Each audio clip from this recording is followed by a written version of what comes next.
Hello there, this is Hans Forschner with Napkin Engineering Network. Thank you for your interest in the SoundPLAN Graphics. In this video I'm reviewing another example map in the SoundPLAN Wind City project. The SoundPLAN Wind City project is installed as part of the SoundPLAN demo projects, or you can also download the projects using the SoundPLAN update and download option. In this video I want to go over the map called 03 Grid cross-section map in the Wind City project. Before I get started, I want to note that the graphic sheets called out in the 03 cross-section noise map require the railroad noise module, because this is railroad cross-section maps, the cross-section noise module, the grid noise map module, the cartography module, and the 3D graphic module. So we start selecting the map, first of all from the sheet manager. So the sheet manager, if you want to note that the names of the sheets available in this Wind City project, so there's a total of 10 sheets from 01 to 10, and there's a 071, 072. These are alphanumeric labels of these sheets. And that's a very convenient way of labeling and organizing the maps that you have in this project. So as you have the sheet manager open, you can actually look at each of these maps and see how the data is organized, how the elements are organized. So the one that we are looking at here in this video is the cross-section map, and we actually see the preview of the cross-section map here in the left bottom corner. So to get started, again, I drag this map here to the right, and the program will open up the cross-section map here. So how is this organized? Again, the easiest way to look at that is to look at the sheet components. So we have, again, the total map. So this is a box, and within that parent box we have several sub boxes, including the legend here on the left right hand side, and within the legend there is a color scales, and in this case there's actually two color scales here. So one is the level day, and the other one is called reduction, or it could be mitigation, or however you want to call it. So as you notice here, we have the top and the center map are showing sound levels, and they are both referring to the scale that is on the left. And the bottom map is a difference map, and this map is referring to the difference scale.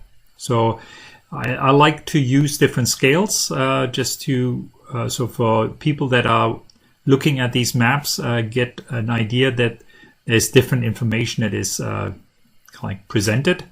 If they all use the same color scheme, it's sometimes hard to identify, okay, what is blue meaning? Is blue high noise levels, or in this case down here, the blue is high reduction, and then it degrades to white. So you can actually identify, okay, we have less and less reduction on this scale that is at the bottom. And then here, of course, this blue, or darker red, is higher noise levels, and it degrades to green, which is lower noise levels. All right, so we have these different maps here. So we have the top, it's a cross-section map. And if I open that up and right-click on this map and go to the File Selection Manager, we see here on the right-hand side the different information that is pulled in. First of all, the results for the cross-section, vertical cross-section calculation. There is a DGM also loaded that's providing some ground information. It's not really necessary here, but it's also loaded. And then the last thing is the situation, in this case 04 rail -1. So this is the calculation without noise barrier, and there will be in the second map. So let me close this, and the second map This is loading 05 rail 2. So this is the map or the situation that has also a barrier included. And then here we have the second cross-section calculation is 132, so 132. And the previous one is 131. So that's one is without barrier and one is with barrier. And then the lower map is the map that has the difference calculation. So if we go in the File Selection Manager, so here we have a formula defined. So before we just looked up the cross-section and pulled in the cross-section. So in this case, 131 or 132. Now in this case, this is a formula. And the formula that basically describes grid operations. So grid operations basically means we can manipulate. In this case, the grid operation is, if I open that up, it basically takes the results from the cross-section of 132 and subtract the cross-section of 131. So let me see if I can open that up. Looks like I can't, so let me just regenerate that. So I go in the grid operation, I select vertical cross-section, I select the 132 in the base file, so I'll put it here in the top, and I subtract. So here we have the subtraction. So there are other options with energy adding, energy subtraction, min, max. So there are different ways of manipulating data, but I'll take number 131 and subtract that. Right. So here this grid operation is completed here. It gives us a formula here at the bottom. So this formula you can read it as CMN. So cross-section map noise, and this is file number 132, so result file number 132, and comma 1, and the comma 1 basically stands for the first assessment. In this case, the first assessment is the daytime. So these two are subtracted, so subtraction is just a negative sign here, right? So a negative, and then a semicolon to end the formula. This grid operation has other functions. I just want to kind of quickly go over that in the extended view. So here you can actually develop your own formula of manipulating data. That could be adding multiple maps. It could be subtracting from each other, multiplying. You can average. So here we have multiple functionalities or features here with plus and minus. Again, this arithmetic adding and subtraction. We have a plus plus and a minus minus. That's log adding and log subtraction. And then we have parentheses and raised to the power divide. So all of these functions allow you to do several operations and basically also a scripting if you like to do that. All right.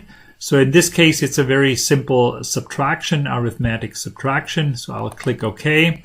And then finally, we have to select the scale. So in this case, we are selecting the difference scale, which is the scale here on the right-hand side.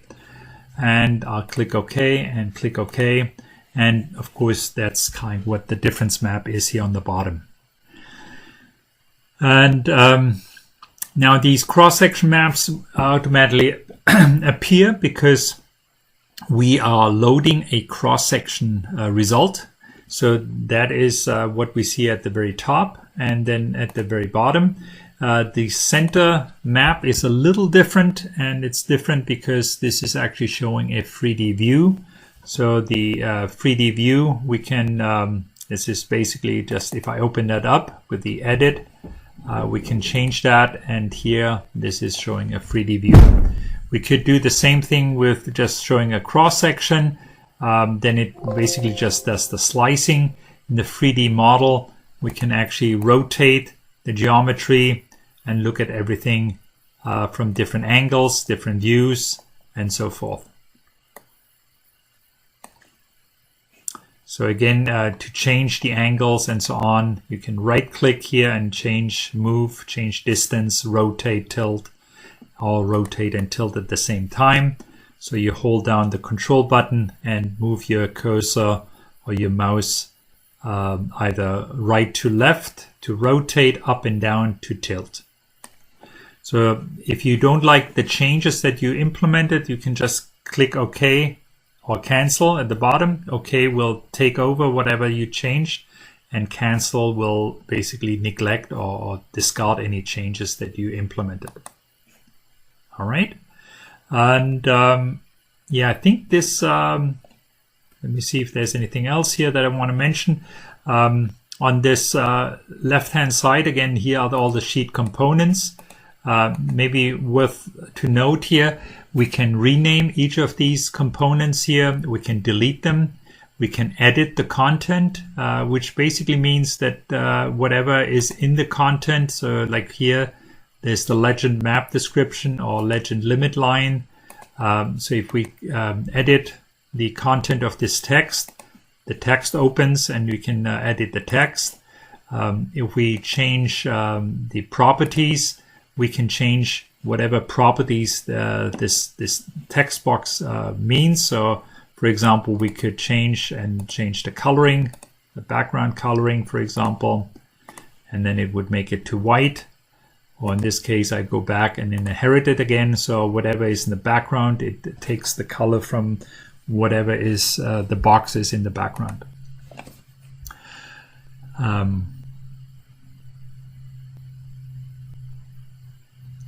Maybe a few more things here in terms of the map object types for the cross section. Map object types. So here in the cross section view, one thing here is under the building. There is a option for ridge. So this building is defined with a ridge line. So a ridge was defined as a barrier and declared with the object type ridge. And when the program sees that, it automatically kind of draws a roof line from the basically walls of the building to whatever ridge that you entered. So the ridge is basically at the top of the roof. And then in terms of the cross-section map, that would be colored with a red line. So here we can change the width and the color coding of that ridge. In terms of the cross-section map parameters, they are very similar to the grid noise parameters. So again, here show, draw sequence, the Bezier types. We can also show the values of the grid points if we'd like. And then, of course, the same thing, main intervals. In this case, the main intervals are 2 decibels. We can draw mid intervals, additional intervals, and a limit line. Now, in this case, we have a limit line of 60 decibels, and it's turned off. So this is the line that we see here, the blue or turquoise line here. So it gives you an idea where, or you can highlight a specific line. So everything before, or kind of like in this direction, the noise levels exceed a certain noise limit, in the case of no barrier. And then you can, of course, do the same thing, the 60 dB line for the case with the noise control. And then, of course, here we would see that the 60 dB line would be much closer here to the barrier. So then the building is below 60 decibels.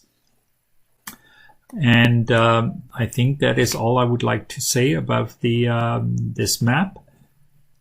Thank you for listening, and have a good day.